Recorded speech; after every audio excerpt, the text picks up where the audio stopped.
Let's talk about thinking. Not just any thinking, we're talking about critical thinking.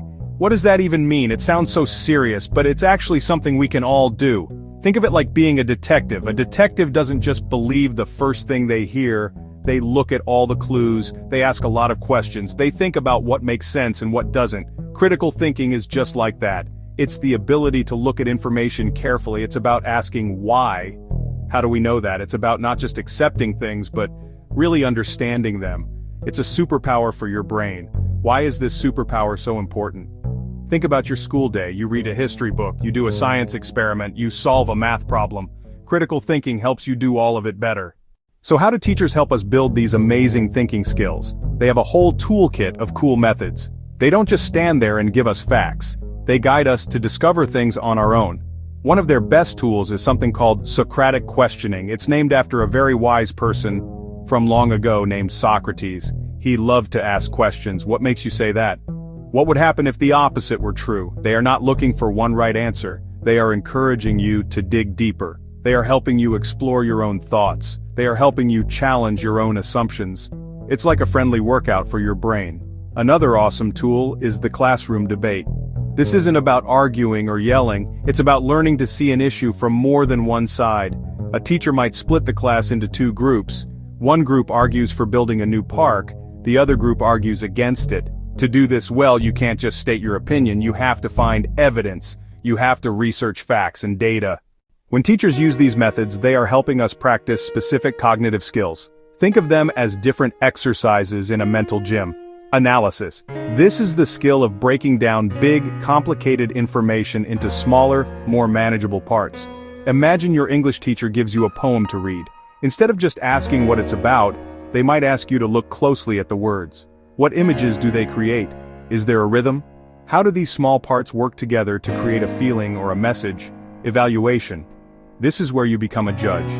Let's say your science class is studying different sources of energy. You might look at an article that says, solar power is the best. Who wrote this article? Are they an expert? Do they have a reason to be biased? Are they using strong evidence and facts or just their own opinion? By asking these questions, you are evaluating the quality of the information. Inference. It's like being a mind reader, but with clues. In a history class, you might look at an old photograph of a city street. What can you infer about the lives of the people who lived here? You are using what you see to understand what you don't see. Building brilliant thinkers is not just about using the right techniques, it's also about creating the right environment. Think about it. Would you share a new, slightly strange idea if you were afraid someone might laugh at you? Probably not.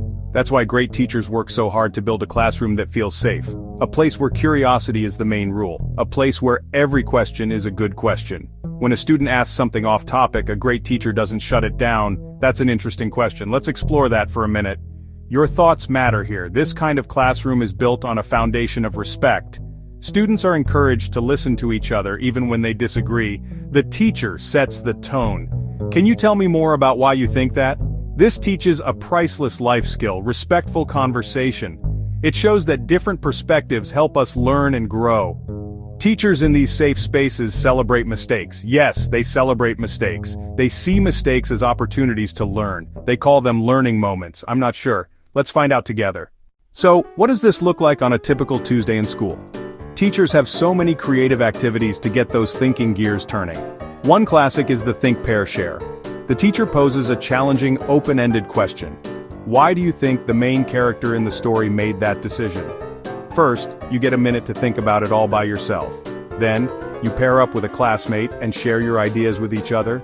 You listen to their perspective. Finally, the pairs share their combined ideas with the whole class.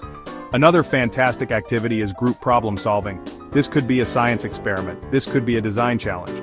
A teacher might give small groups a box of simple materials, straws, tape, paper clips, and challenge them to build the tallest tower that can support a marshmallow. There's no instruction manual. The group has to communicate. They test their designs, see them fail, then try again. They analyze the problem, they evaluate their materials, they infer what will make their structure stronger, they learn teamwork, all while having fun. Movies and stories can be powerful. The amazing thing about learning to think critically is that it doesn't just help you get good grades. It helps you in every part of your life, long after you've left school. It's a skill for life. For a young person, it might mean navigating the complicated world of social media, seeing a post that makes a wild claim, having the instinct to check the facts before sharing it, understanding that the perfect lives people show online are often not the whole story, protecting themselves from misinformation and making healthier choices about what to believe. This skill is more important now than ever before. As we get older, problems get more complex and critical thinking becomes even more valuable. Choosing a career path, deciding where to live. A critical thinker doesn't just go with what seems easiest or what their friends are doing. Gather information, analyze strengths and interests, evaluate pros and cons, talk to people in different professions for a realistic view, make a choice more likely to lead to a happy, fulfilling life. Critical thinking is the engine of problem solving at work. Bosses want independent problem solvers, not people who need step-by-step instructions. See a problem, analyze root causes, propose creative effective solutions. Mechanic diagnosing, doctor figuring out illness, developer fixing a bug. Critical thinking helps. We become the captains of our own ships, navigating the seas of life with wisdom and skill. It is so important to remember one thing. Learning to be a brilliant thinker does not happen overnight. You can't just attend one lecture or do one activity and suddenly have it all figured out. It's not like flipping a switch. It is a journey. It is a process that takes time, patience, and a lot of practice. Think of it like learning to play a musical instrument or a sport. On your first day with a guitar, you can't play a beautiful song. On your first day on the basketball court, you can't sink every shot. You have to practice consistently. You have to build up your skills slowly, day by day, week by week. Teachers know this. They don't expect perfection. They are coaches who are there to guide us through this long and rewarding process. They create opportunities for us to practice our thinking skills every single day, in small ways and big ways. Each time you are asked to explain your answer in math, you are practicing. Each time you discuss a character's motives in English class, you are practicing. Each time you design an experiment in science, you are practicing. All of these moments are like small practice sessions. They add up. Over time, your mental muscles get stronger and more flexible without you even realizing it. So we must be patient with ourselves and with others on this journey.